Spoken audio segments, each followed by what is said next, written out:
warahmatullahi wabarakatuh. Perkenalkan, nama saya Wardah Nur Afia. Saya berasal dari Prodi Manajemen Sumber Daya Manusia angkatan tahun 2022 dengan NIM 102022029. Today I'm going to review the negotiation material from chapters 1 to 9 on based my understanding. Jadi pemahaman saya mengenai negosiasi, yaitu negosiasi adalah suatu bentuk pengambilan keputusan yang dilakukan oleh dua orang atau lebih yang memiliki kepentingan yang berlawanan atau kepentingan yang sama untuk menciptakan sesuatu yang tidak bisa dilakukan sendirian, dengan tujuan untuk mencapai sebuah kesepakatan yang dapat menguntungkan kedua belah pihak. Di dalam sebuah negosiasi biasanya terdiri dari dua pihak, kemudian terdapat kepentingan atau permasalahan.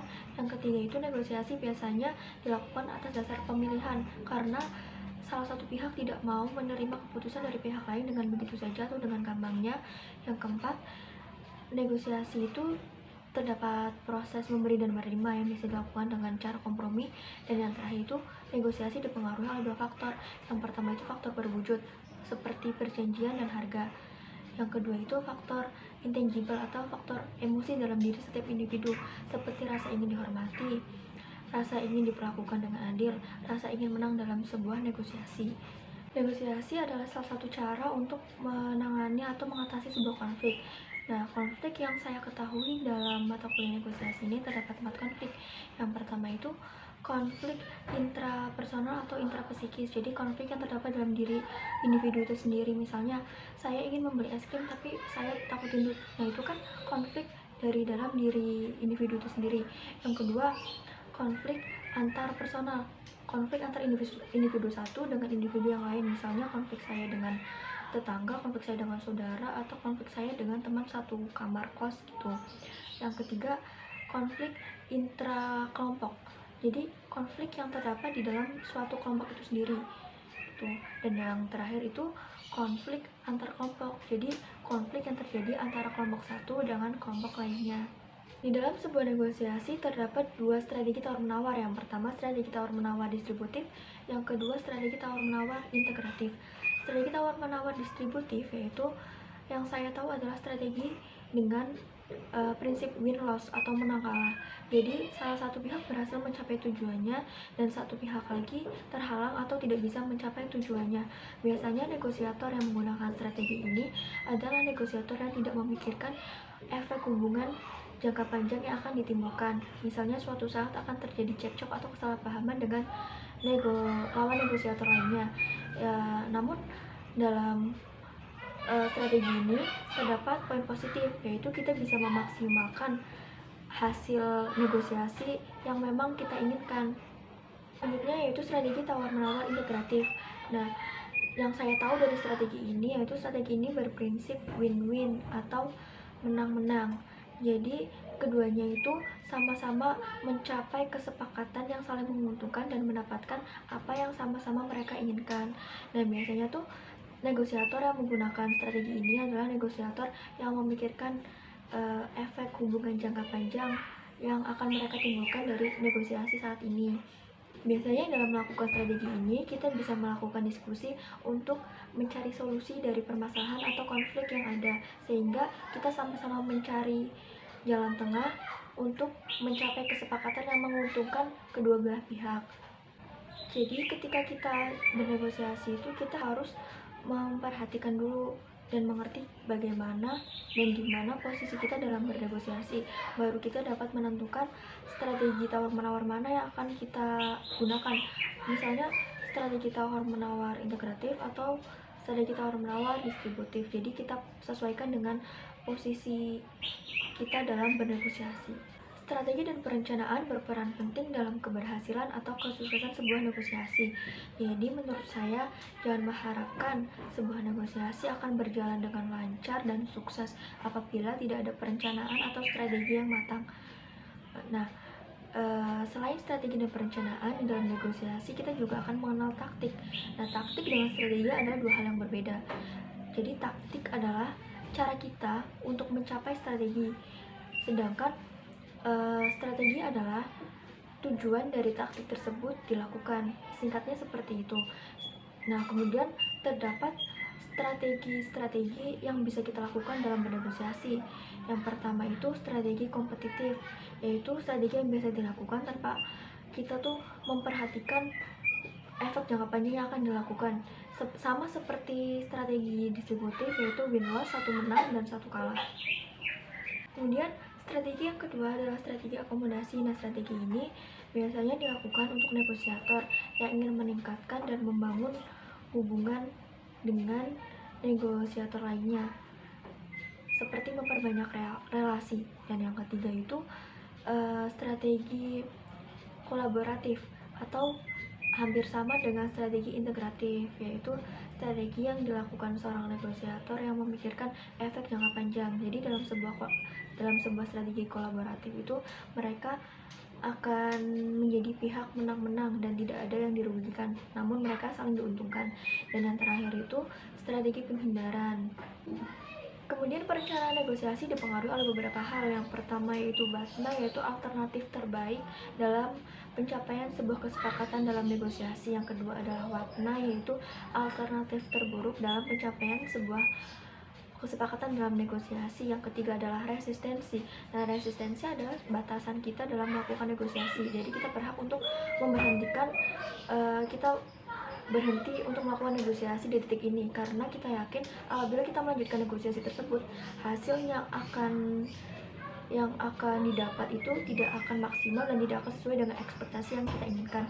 Dan yang terakhir yaitu dipengaruhi oleh kepentingan. Apa sih kepentingan itu? Yang saya tahu itu kepentingan adalah keperluan atau kebutuhan seorang negosiator untuk melakukan sebuah negosiasi. Etika sangat diperlukan dalam sebuah negosiasi, entah kita menggunakan strategi integratif atau strategi distributif. Yang mana dalam strategi distributif, salah satu pihak akan mencapai tujuannya dan pihak lainnya akan terhalang untuk mencapai tujuan. Dan mereka bernegosiasi tanpa memikirkan efek jangka panjang yang akan mereka timbulkan di masa yang akan datang. Misalnya akan terjadi kesalahpahaman atau akan terjadi konflik. Jadi dalam kita bernegosiasi, kita harus tetap memperhatikan kode etik atau etika dalam bernegosiasi. Misalnya dalam suatu pendekatan, kita akan melakukan pembukaan atau awalan dalam sebuah negosiasi dengan tetap memperhatikan dan menghargai negosiator lain. Dan kita juga tidak boleh menjatuhkan negosiator lain. Kemudian kita juga harus bisa memberikan first impression yang baik kepada negosiator lain. Selain itu, kita juga bisa menyamakan frekuensi kita dengan frekuensi negosiator lainnya. Untuk menyamakan frekuensi kita dengan negosiator lain, kita dapat menghargai bahwa adanya perbedaan persepsi, kognisi, dan emosi di setiap individu.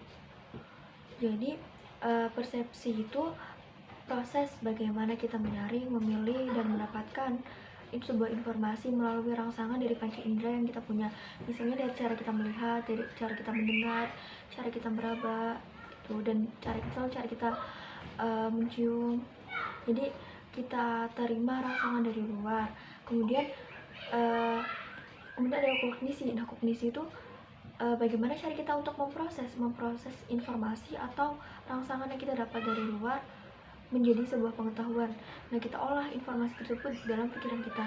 Dan yang ketiga adalah emosi. Emosi adalah suasana hati. Misalnya suasana hati sedang baik, suasana hati yang sedang senang, suasana hati yang sedang buruk, suasana hati yang sedang jengkel. Nah, namun dalam sebuah negosiasi, emosi ini perlu dievaluasi atau dikontrol agar tidak menimbulkan kesalahpahaman. Di dalam sebuah persepsi terdapat distorsi atau penyimpangan yang mempengaruhi jalannya sebuah negosiasi. Yang pertama yaitu ada stereotip. Stereotip itu generalisasi terhadap objek. Misalnya orang Jawa yang distereotipkan ketika berbicara mereka menggunakan bahasa yang halus dan sopan. Kemudian ada orang Minang yang mereka stereotipkan bahwa mereka adalah orang-orang yang pandai dalam melakukan bisnis atau berdagang. Selain itu, terdapat distorsi, yaitu efek halo atau halo efek, yang mana distorsi ini terjadi karena persepsi yang dilatar belakangi oleh sesuatu yang telah dipercayai oleh negosiator lain sebelumnya. Kemudian terdapat distorsi persepsi selektif, yaitu persepsi yang tersaingi dengan preferensi atau kecenderungan negosiator lain. Misalnya negosiator A berpersepsi jika orang yang to the point akan mudah dalam melakukan negosiasi, sehingga mereka akan berpersepsi jika orang yang to the point akan lebih mudah diajak kerjasama dalam melakukan negosiasi. Yang terakhir yaitu ada proyeksi, yaitu rancangan atau pedoman yang ingin negosiator capai dalam sebuah negosiasi. Nah, selanjutnya tuh di dalam negosiasi, sebuah komunikasi itu sangat diperlukan. Yang saya tahu mengenai komunikasi adalah pertukaran simbol atau kode yang diketahui oleh dua pihak. Jadi pertukaran kode, namun mereka saling tahu. Misalnya kita berkomunikasi dengan menggunakan bahasa. Nah, bahasa tersebut diketahui oleh dua pihak yang bersangkutan. Nah, di dalam komunikasi ini terdapat dua subjek, yaitu satu sebagai penerima dan satu sebagai pengirim.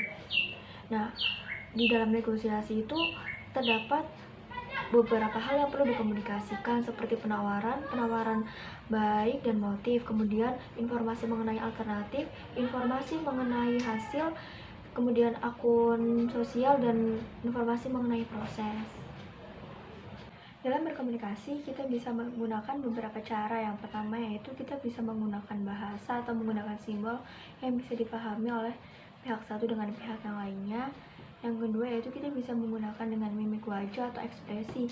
Dan yang terakhir kita bisa menggunakan media atau teknologi seperti chat, telepon dan video. Nah, kemudian gimana sih cara meningkatkan komunikasi kita? Nah, yang saya tahu tuh dalam negosiasi kita bisa meningkatkan komunikasi dengan cara kita dapat mengajukan pertanyaan. Misalnya kita akan melakukan negosiasi dengan pemilik gedung yang akan dijual. Kita bisa mengajukan pertanyaan, gedung ini dijual dengan harga berapa gitu. Nah, dalam pengajuan pertanyaan ini kita juga bisa sekaligus mencari informasi lebih banyak mengenai gedung yang akan kita beli. Cara yang kedua yaitu dengan cara kita mendengarkan. Jadi setelah awal negosiasi kita berbicara, kita bisa menentukan dari apa yang kita dengar, kita bisa merespon atau tidak. Dan yang terakhir yaitu kita bisa bertukar peran. Jadi bertukar peran di sini itu kita seperti mengkonfirmasi apa yang lawan negosiasi kita bicarakan kepada kita. Jadi kita mengungkapkan kembali apa yang mereka katakan, sehingga mereka tahu bahwa kita itu paham dengan apa yang mereka katakan. Selain komunikasi di dalam sebuah negosiasi itu kita juga membutuhkan sebuah kekuatan. Nah, kekuatan ini tuh berfungsi untuk memberikan keuntungan bagi seorang negosiator. Kemudian negosiator dapat memberikan tekanan, membujuk, dan menggertak lawan negosiasinya. Nah, selain itu tuh dengan adanya kekuatan kita bisa mempertimbangkan dan meningkatkan kemungkinan untuk hasil negosiasi yang akan didapat itu sesuai dengan keinginan kita. Di dalam kekuatan ini terdapat beberapa sumber. Yang pertama itu sumber informasi. Nah, sumber informasi itu kita bisa dapatkan dengan riset untuk mengetahui lebih dalam hal yang ingin kita negosiasikan. Yang kedua yaitu hubungan. Yang ketiga yaitu individu atau personal. Yang keempat itu ya posisi dalam organisasi. Dan yang kelima yaitu kontekstual. Kemudian setelah komunikasi, kekuatan, di dalam sebuah negosiasi juga terdapat pengaruh. Nah, pengaruh itu apa? Pengaruh itu yang saya ketahui adalah suatu strategi atau taktik yang sudah direncanakan oleh seorang negosiator dalam bernegosiasi dengan tujuan untuk mengubah perilaku suatu pihak agar sesuai dengan apa yang kita inginkan. Nah, untuk mempengaruhi itu ada dua. Yang pertama tuh cara sentral, yang kedua itu cara periferal. Cara sentral itu cenderung cara berkomunikasi secara tradisional. Pada cara ini tuh lebih mengedepankan isi dan konten dan karakteristik apa yang disampaikan, lebih berfokus kepada apa yang disampaikan. Dan cara yang kedua yaitu cara periferal. Nah, kalau menurut pemahaman saya, untuk cara periferal itu berfokus kepada siapa yang menyampaikan pesan tersebut. Nah, di dalam cara ini menurut saya lebih ke otoritas atau lebih kekuasaan siapa yang menyampaikan informasi tersebut, sehingga bisa dipatuhi oleh beberapa pihak yang mendengarkan atau mengetahui informasi tersebut. Sekian review pemahaman saya mengenai mata kuliah negosiasi di semester ganjil ini. Mohon maaf apabila banyak kesalahan dalam pengucapan kata. Terima kasih. Wassalamualaikum warahmatullahi wabarakatuh.